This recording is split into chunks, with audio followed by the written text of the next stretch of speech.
into the Treasury Department, and they were injuring police. That night, Sunday night, the Park Police prepared a plan to clear H Street and put a larger perimeter around the White House so they could build a more permanent fence on Lafayette. This is something you approved on Sunday night? No. The Park Police, on their own, on Sunday night, determined this was the proper approach. When I came in Monday, it was clear to me that we did have to increase the perimeter on that side of Lafayette Park and push it out 1 block. That decision was made by me in the morning. It was communicated to all the police agencies, including the Metropolitan Police, at 2 p.m. that day. The effort was to move the perimeter 1 block, and it had to be done when we had enough people in place to achieve that. And that decision, as I say, was communicated to the police at 2 p.m. The operation was run by the Park Police. Mm-hmm. The Park Police was facing what they considered to be a very rowdy and non-compliant crowd, and there were projectiles being hurled at the police.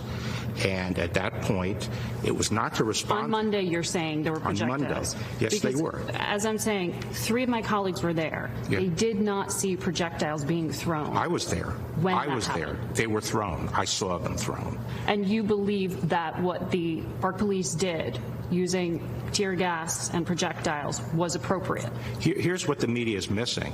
This was not an operation to respond to that particular crowd. It was an operation to move the perimeter 1 block. And the methods they used, you think, were appropriate? Is that what you're saying? When they met resistance, yes. They announced 3 times. They didn't move. By the way, there was no tear gas used. The tear gas was used Sunday when they had to clear H Street to allow the fire department to come in to save St. John's Church. That's when tear gas was used. There were chemical irritants, the Park No, there were not Police chemical irritants. Pepper spray is not a chemical irritant. It's not chemical. Pepper spray, you're saying, is what was used. Pepper balls. Right. And you believe that was appropriate.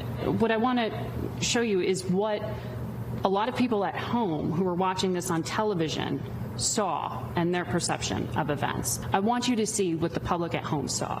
President of law and order and an ally of all peaceful protesters. But in recent days, our nation has been gripped by professional anarchists, violent mobs, arsonists, looters, criminals, rioters, Antifa, and others.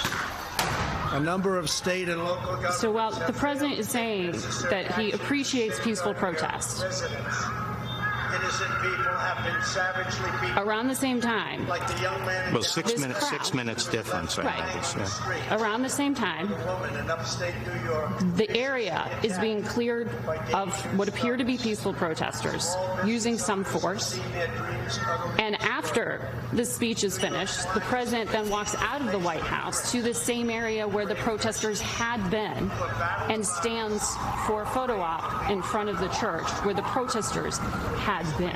These events look very connected to people at home. In an environment where the broader debate is about heavy-handed use of force and law enforcement, was that the right message for Americans to be receiving? Well, the message is sometimes communicated by the media. I didn't see any video being played on the media of what was happening Friday, Saturday, and Sunday. All I heard was comments about how peaceful the protesters were. I didn't hear about the fact that there were 150 law enforcement officers injured and many taken to the hospital with concussions. So it wasn't a peaceful protest. We had to get control over Lafayette Park, and we had to do it as soon as we were able to do that. But you understand how these events appear connected. Well, it's the job of the media to tell the truth. They were not connected. Well, this is what I'm asking you. Did you know when you gave the green light for these actions to be taken that the president was going to be going to that very same area for a photo op? I gave the green light at 2 o'clock. Obviously, I didn't know that the president was going to be speaking later that day. You had no idea? No, I do not. The go-ahead was given at 2 o'clock, and to do it as soon as we were able to do it, to move the perimeter from H Street to I Street. We're both Catholic. I know you're observant. You're a devout Catholic. Archbishop Gregory of Washington